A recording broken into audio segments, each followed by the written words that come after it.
Assalamualaikum warahmatullahi wabarakatuh. Perkenalkan, saya Aprilia Asyahra dengan nomor induk mahasiswa 2406008502002.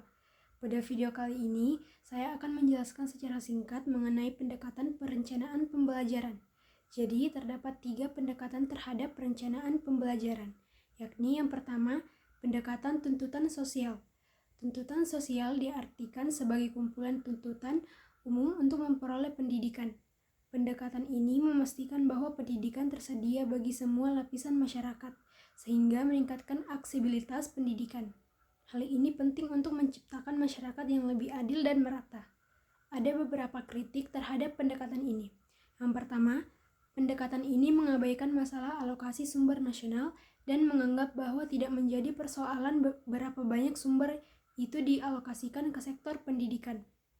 Yang kedua, tidak mempedulikan apakah tenaga kerja terdahulu banyak atau terlalu sedikit. Yang ketiga, pendidikan menjadi suatu bentuk investasi modal yang kurang produktif. Yang keempat, menurunnya kualitas guru dan wibawa mereka secara drastis. Untuk pendekatan yang kedua, ada pendekatan tenaga kerja. Pendekatan tenaga kerja melalui pendidikan merupakan syarat penting dalam investasi strategis terhadap pembangunan nasional. Pendekatan ini memastikan bahwa lulusan pendidikan memiliki keterampilan dan kompetensi yang sesuai dengan kebutuhan pasar kerja. Hal ini dapat mengurangi pengangguran dan meningkatkan daya saing tenaga kerja. Dengan menghasilkan tenaga kerja yang kompeten, pendidikan ini berkontribusi pada peningkatan produktivitas nasional. Namun dalam pelaksanaannya terdapat kelemahan. Yang pertama, hanya mampu memberi bimbingan yang terbatas kepada para perencana. Yang kedua, klasifikasi pekerjaan dan perbandingan tenaga kerja antara profesi kurang sesuai dengan kebutuhan nyata. Yang ketiga, mengingat cepatnya perubahan teknologi yang sekaligus menuntut kualifikasi tenaga yang berbeda-beda, sehingga tidak mungkin mengadakan estimasi yang akurat tentang kualifikasi tenaga kerja pada masa yang akan datang.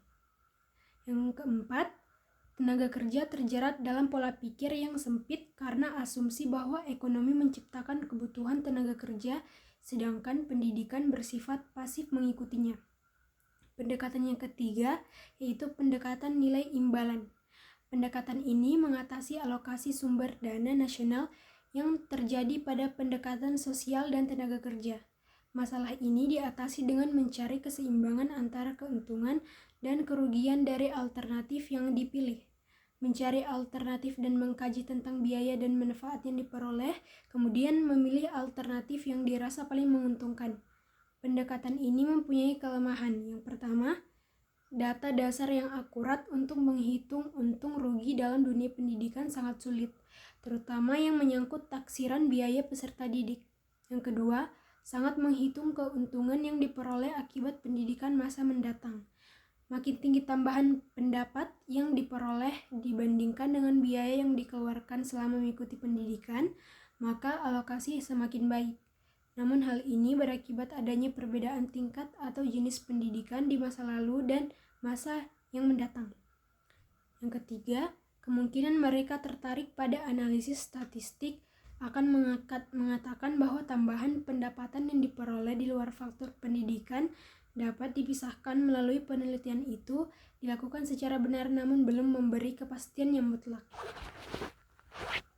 Baik, itulah tadi penjelasan singkat dari saya mengenai pendekatan perencanaan pembelajaran. Jika ada yang ingin bertanya, silakan ketik pertanyaan di kolom komentar di bawah ini.